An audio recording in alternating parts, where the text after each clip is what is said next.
Hello everyone, this is Al Fadi, and I'd like to welcome you back to this new video series that we basically will be using to address correlation between Islam and atheism in terms of the new movement that we are noticing or reading about or hearing about concerning a lot of the young Arabs in the Middle East, and I would say young Muslims who are gravitating towards atheism. Last time, we gave you an introductory background concerning why this issue is crucial and why is it important for us to address it as believers in Christ, and how can we even deal with someone who is from a Muslim background declaring themselves to be atheist. Just like last time, with me here in studio is our dear brother David Wood. David, welcome back again. Now, last time we gave an introduction about, reasons. I feel like I'm supposed to do some of this sort of the bow, anyway. We welcome you, brother. Thank you so much for you being here. We should be doing that to you. So last time we gave some ideas about why, Muslims end up calling themselves atheist, causes behind that, percentages, of what we're witnessing. But today we're going to talk really about this connection between God, atheism, and the meaning of life, technically speaking.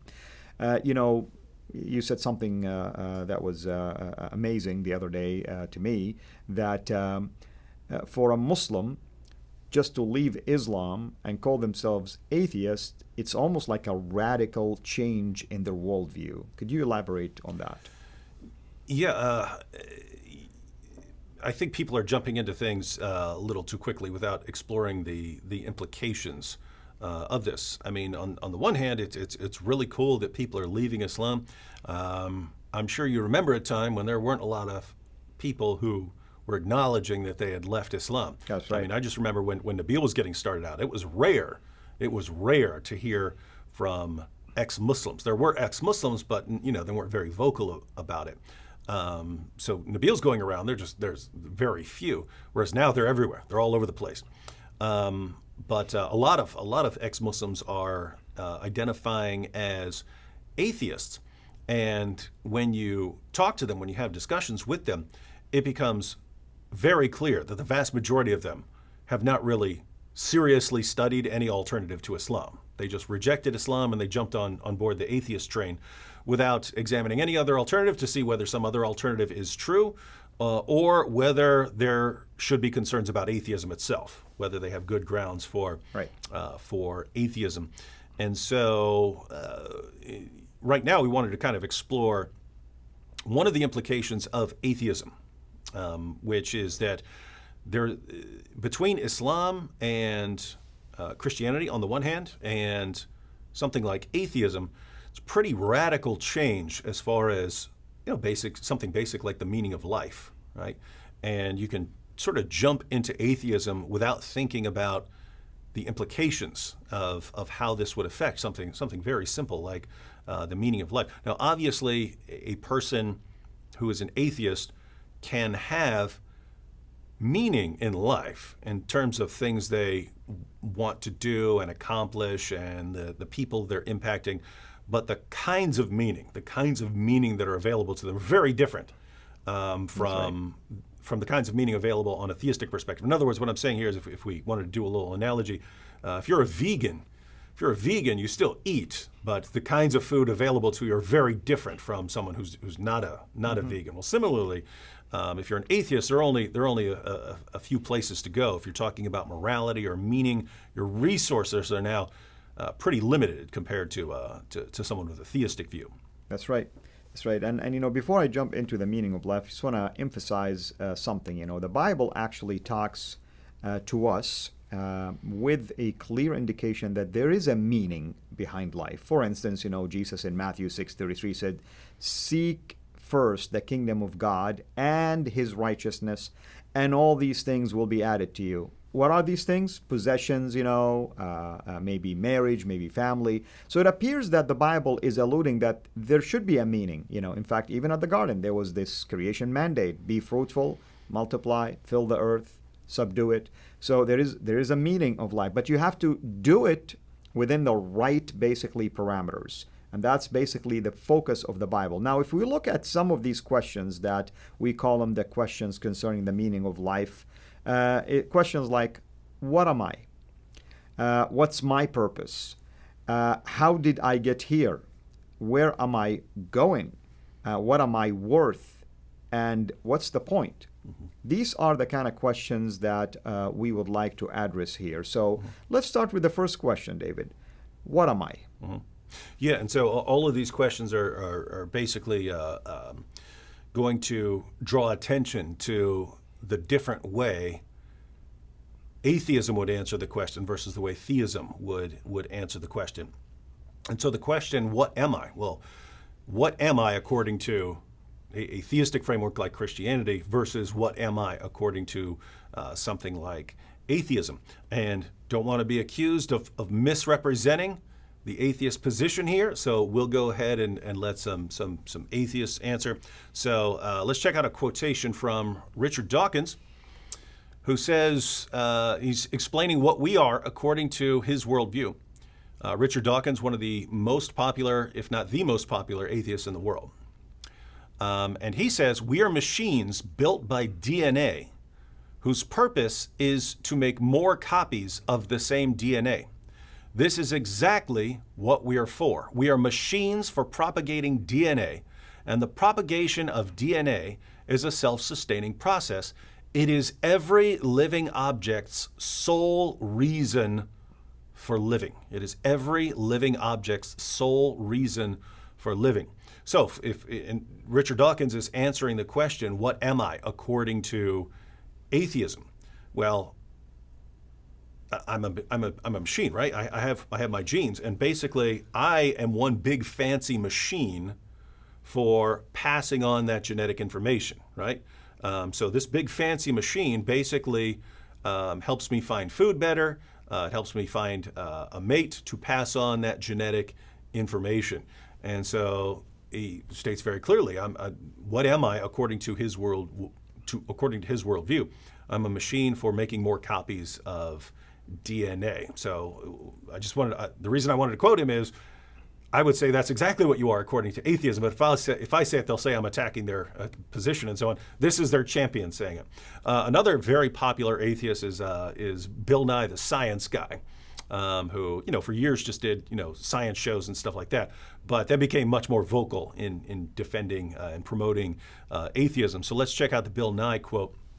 And this is him saying that he, as a teenager, came to realize how insignificant he is. And this is interesting because this is the exact same thing I realized when I was a teenager in almost the same words. So I'm guessing that lots of young people who become atheists think along these lines. So he says, I remember thinking, I am just another speck of sand, and the earth, really, in the cosmic scheme of things, is another speck, and the sun, an unremarkable star.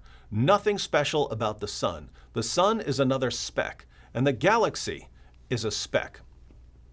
I'm a speck on a speck, orbiting a speck, among other specks, among still other specks, in the middle of specklessness. I suck. But with our brains, we can understand our place in the universe, and that does not suck. All right, so... With all due respect. Yeah, with all due respect. But think about what this guy's saying, right? He's just saying, again, this is exactly what I thought. When I was an atheist, I basically thought, okay, here's the universe, and our galaxy is this tiny little speck. And then our star is an even more insignificant, smaller speck than our galaxy. And then our planet is just this little, pathetic, insignificant rock circling that. And human beings are just these little blobs of cells on that rock. What are we? We're nothing. We're nothing compared to, we're nothing, right? And so he's saying he acknowledges that, but he adds the caveat that, well, but we with our brains can understand our place in the universe, and that doesn't suck.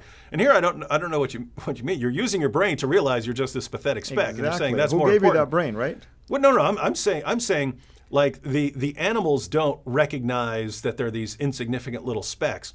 He's saying because I have a brain, I recognize that I'm this completely pathetic, insignificant little speck, and that's cool that I can recognize that. I'm thinking, why? That just makes you worse off, right? I mean, That's right. if you don't know how bad you've got it, then are you really are you worse off or better off?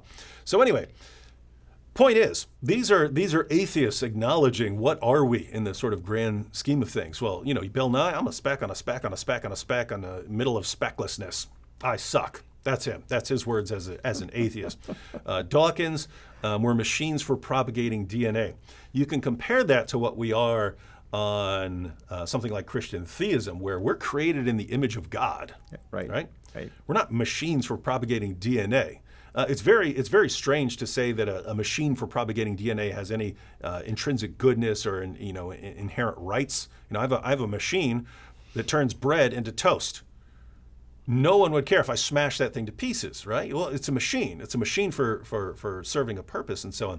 So anyway, so you get a very different picture of what we are, depending on whether you look at atheism or theism. Atheism, we're a speck or we're a machine or something like that.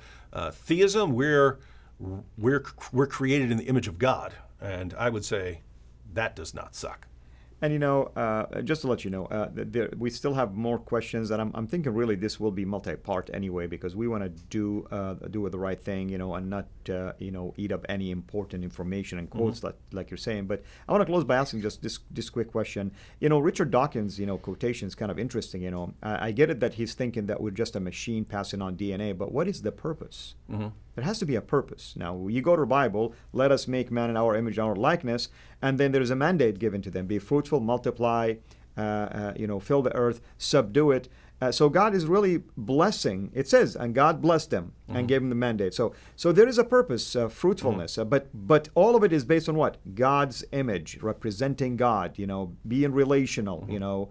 So it seemed like there is bits and pieces of scriptural truth, but it's misapplied, basically. Yeah, and I mean, if you think about it, so that second question, that what's my purpose? He's already answered it, right? In saying what I am, I'm a machine for propagating DNA. Now we have his purpose according to atheism. According to Richard Dawkins, my purpose is I'm a representative of a molecule, right? It's the molecule. It's the molecule. So deoxyribonucleic acid. It's the molecule that codes instructions for us, for the machine that then goes out to make copies of it, right? So what is my purpose? I am here to make more copies of that molecule. I'm here to help that molecule make more copies of itself.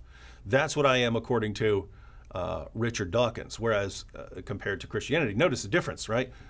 According to Christianity, I'm a representative of God, right? Amen. I'm the image of God, and I'm here as a representative of God. So think about this. Just think about this, because it's massive. You can't be farther apart than saying, one, I'm here as a representative of a molecule to carry out the dictates of this molecule, versus I'm here as a representative of God to carry out the will of God. Amen. It's completely different, right? One is reducing me to some little servant of some little insignificant, mindless thing, and the other is God declaring that the God of the universe Amen. has sent me. You can see the theme here between Nye and also Richard Dawkins is like reducing us below, like speck of. They're degrading. They're degrading. Yeah, exactly. And this is why. As we go through these questions and the issue of morality in this series, atheists clearly just have not thought about the implications. They want to complain, oh, Muhammad did this, and Muhammad did that. That's immoral. According to your worldview, we're meaningless specks and we're machines for propagating DNA. Where are you getting these ideas that it's wrong and immoral to go out and wage jihad? Where are you getting the idea that you shouldn't kill apostates? Why shouldn't a machine for propagating DNA kill another machine for propagating DNA? Who cares what one speck does to another, right? The kind of thing that we'll keep having to come back to is Muslims who are becoming atheists, they adopt a worldview, but they're living completely inconsistently with that worldview.